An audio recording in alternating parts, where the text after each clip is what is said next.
नमस्कार दोस्तों, आपका स्वागत है एमिनेंस वीडियो में। आज के अपनी इस वीडियो में हम मुगल साम्राज्य एवं उसके स्वर्ग जैसी सुविधाएं वाली हरम की बात करेंगे।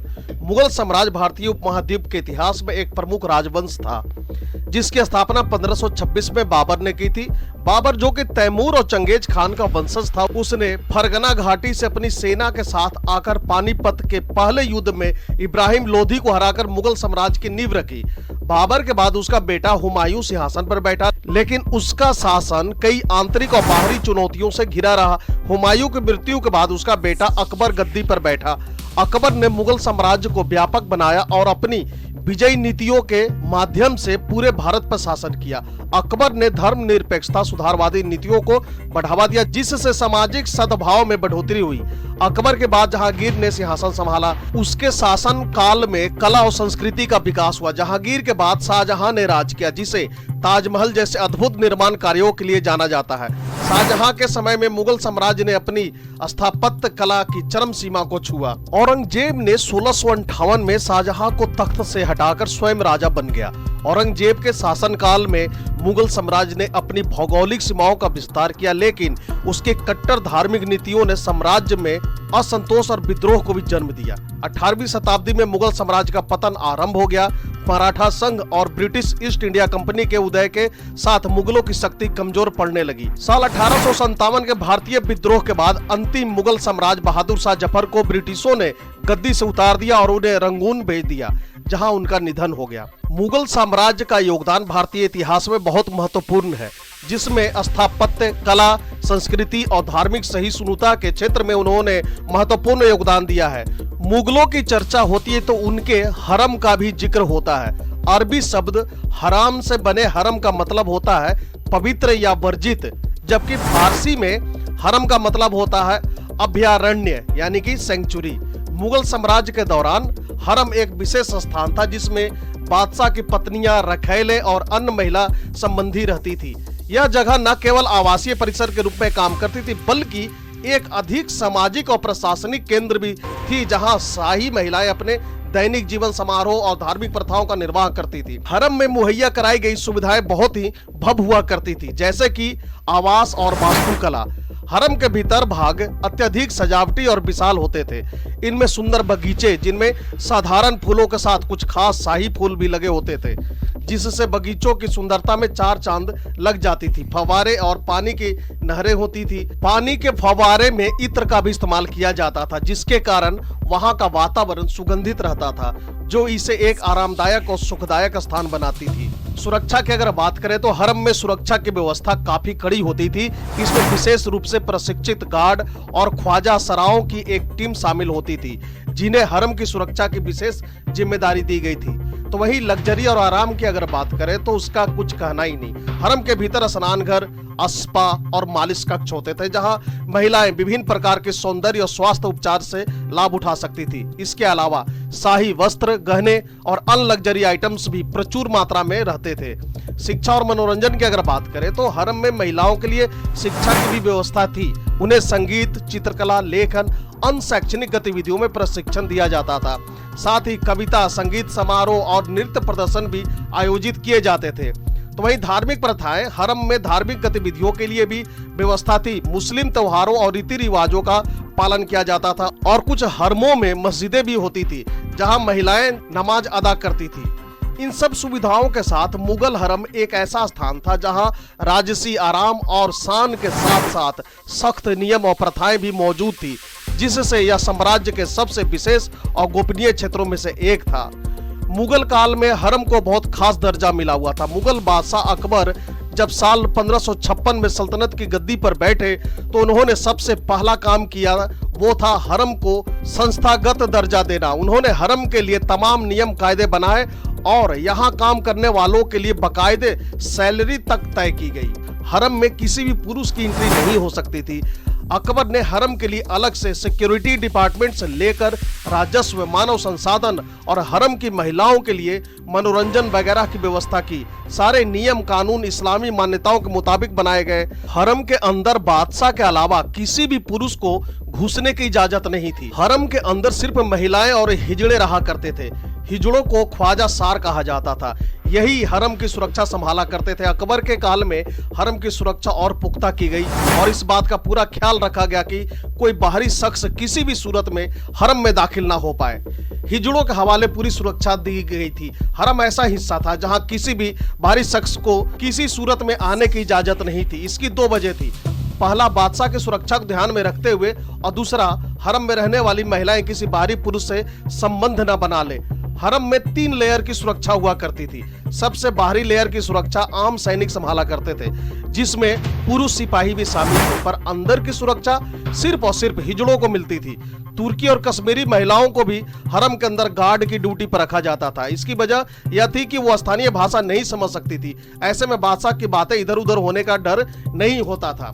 जब बादशाह हरम में जाते तो हिजड़े उनके आसपास सुरक्षा घेरा बना लेते थे। जब तक वो अंदर रहते तब तक पूरी मुस्तैदी से उनके इर्द गिर्द डटे रहते। दरअसल मुगल साम्राज्य के दौरान हरम, जो शाही महिलाओं का निवास स्थान होता था, एक बेहद संरक्षित और निजी क्षेत्र माना जाता था। हरम में बादशाह की पत्नियां, रखैले, महिला संबंधी और अन्य महिला अटेंडेंट्स रहा करती थी। इस संरक्षित और गोपनीयता से भरे माहौल के चलते यहाँ सुरक्षा का बेहद खासा इंतजाम रहता था। हिजड़े, जिन्हें ऐतिहासिक रूप से ख्वाजा सरायों के नाम से भी जाना जाता था, हरम में सुरक्षा और सेवा में महत्वपूर्ण भूमिका निभाते थे। इसके कई कारण थे, जिनमें से एक विश्वसनीयता भी थी। ख्वाजा सराय जननांगों की विशेषताओं के कारण अधिक विश्वसनीय माने जाते थे। चूंकि उनके बाल बच्चे नहीं हो सकते थे, इसलिए उन्हें राजनीतिक या वंशानुगत खतरा माना नहीं जाता था। तो वही दूसरी कारण गोपनीयता की रक्षा थी। हरम में महिलाओं की गोपनीयता को संरक्षित करना आवश्यक था। ख्वाजा सराय इस गोपनीयता की रक्षा में एक महत्वपूर्ण कड़ी के रूप में काम करते थे, क्योंकि उन्हें महिलाओं के साथ उचित ढंग से रहने और काम करने की इजाजत थी।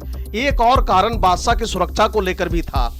बादशाह के हरम में प्रवेश के समय ख्वाजा सरायों द्वारा सुरक्षा घेरा बनाया जाना सुरक्षा और व्यवस्था सुनिश्चित करने के लिए होता था। यह बादशाह के निजी समय को सुरक्षित और व्यवधान मुक्त रहने में मदद करता था।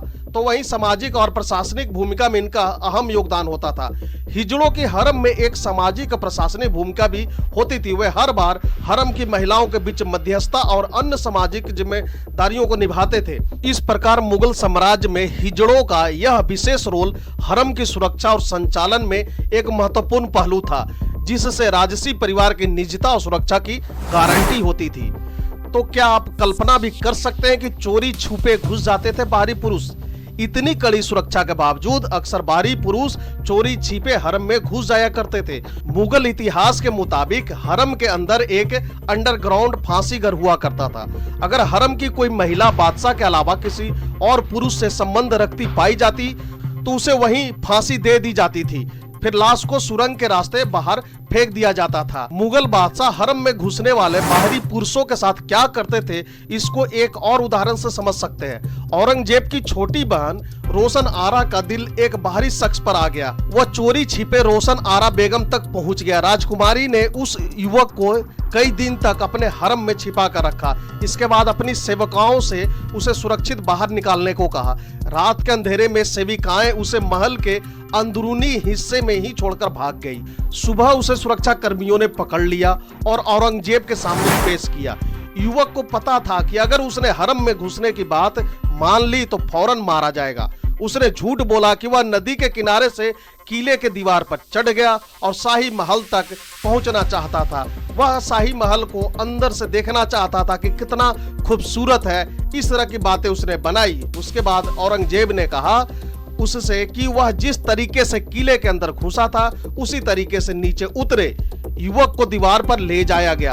वह नीचे उतरता इससे पहले ही हरम के हिजड़ों ने उसे 60 फुट की ऊंची दीवार से नदी में फेंक दिया। मुगल साम्राज्य के दौरान हरम उस विशेष क्षेत्र को कहा जाता था जहां बादशाह की पत्नियां, महिला संबंधी और उनकी सेविकाएं रहा करती थी। हरम की सुरक्षा बहुत ही कड़ी होती थी और इसके प्रवेश द्वार पर सख्त पहरा दिया जाता था।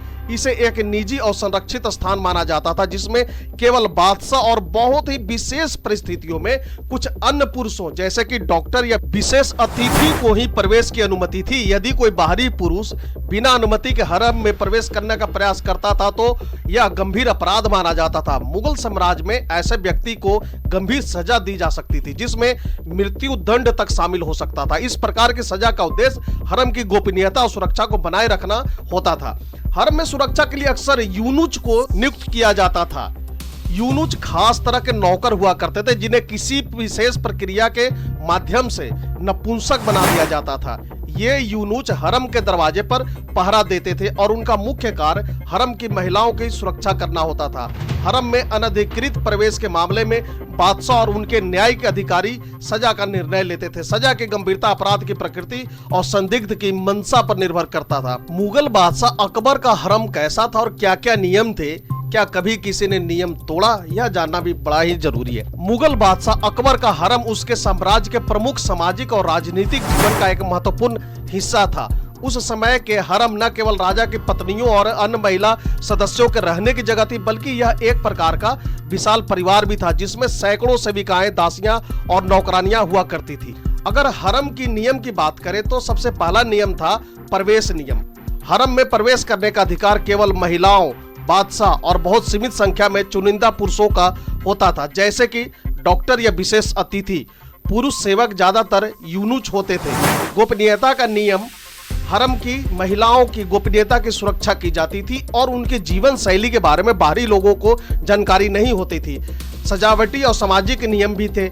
हरम की महिलाओं को विभिन्न सामाजिक कार्यक्रमों, शिक्षा और धार्मिक प्रथाओं में भाग लेने का मौका मिलता था, जिससे उनकी सामाजिक और बौद्धिक विकास होता था। अगर बात करें कि क्या कभी किसी ने नियम तोड़ा, हालांकि विशिष्ट घटनाओं का विवरण कम है, लेकिन इतिहास में ऐसे उदाहरण मिलते हैं जब हरम के नियमों को तोड़ा गया हो। उदाहरण के लिए अकबर के समय में बादशाह के अंगरक्षकों में से एक को हरम की महिला के साथ अनुचित संबंध बनाने के लिए सजा दी गई थी। ऐसी घटनाएं हरम के सख्त नियमों और गोपनीयता को उजागर करती थी और दिखाती है कि समय समय पर इन नियमों का उल्लंघन भी होता था। अकबर के हरम और उसके प्रबंधन के बारे में अधिक जानकारी अबुल फजल के आईने अकबरी में मिलती है, जो उस समय की राजनीतिक, सामाजिक और सांस्कृतिक जीवन का विस्तृत विवरण प्रदान करता है। आईने अकबरी मुगल सम्राट अकबर के दरबारी इतिहासकार अबुल फजल द्वारा लिखित एक महत्वपूर्ण ग्रंथ है, जो उनके अकबरनामा का हिस्सा है। यह ग्रंथ 3 भागों में विभाजित है, जिसमें अकबर के साम्राज्य की प्रशासनिक, आर्थिक, सामाजिक, धार्मिक और सांस्कृतिक पहलुओं का विस्तृत विवरण है। अगर आईने अकबरी के मुख्य भाग पर नजर डाला जाए तो पहला भाग के मुताबिक इस भाग में मुगल साम्राज्य के प्रशासनिक संरचना और साम्राज्य के विभिन्न अधिकारियों के कार्यों का विस्तृत विवरण दिया गया है। इसमें राज्य के विभिन्न विभाग जैसे कि वित्त, राजस्व, सैन्य, न्यायिक प्रणाली की जानकारी भी शामिल है। तो वहीं दूसरे भाग के मुताबिक यह भाग मुगल साम्राज्य के भौगोलिक और सांख्यिकी विवरण प्रदान करता है। इसमें साम्राज्य के विभिन्न प्रांतों, उनके राजस्व, उत्पादन और व्यापार की जानकारी है। इस भाग में जनगणना, जमीनी सर्वेक्षण और राजस्व संग्रहण की विधियां भी शामिल है। तो वहीं तीसरा भाग जिसमें लिखा है, इस खंड में अकबर के समय की सामाजिक और सांस्कृतिक जिंदगी का वर्णन है। यह भाग विभिन्न धार्मिक समुदायों, उनके रीति रिवाजों, उत्सवों और सामाजिक प्रथाओं की जानकारी देता है। यहाँ तक कि यह भाग विभिन्न प्रकार के खेल, मनोरंजन और साहित्यिक कार्यों का भी उल्लेख करता है। हरम से संबंधित अगर विवरण की बात करें तो हरम के बारे में विस्तृत विवरण आईने अकबरी के तीसरे भाग में मिलता है, जहां अफजुल फजल ने हरम के प्रबंधन, वहां के नियमों और हरम में रहने वाली महिलाओं की जीवन शैली का वर्णन किया है। उसमें हरम की सुरक्षा व्यवस्था, आंतरिक जीवन और सामाजिक गतिविधियों का भी उल्लेख है। इस प्रकार आईने अकबरी अकबर के राज्य में मुगल साम्राज्य के प्रशासन, सांस्कृतिक और समाज की एक विस्तृत और बहुआयामी तस्वीर प्रस्तुत करता है। तो दोस्तों, यह थी मुगल के हरम से संबंधित इतिहास। उम्मीद है कि आपको यह जानकारी पसंद आया होगा। इसी तरह की इंफॉर्मेटिव वीडियो देखते रहने के लिए बने रहे हमारे साथ। Thank you for watching. God bless you.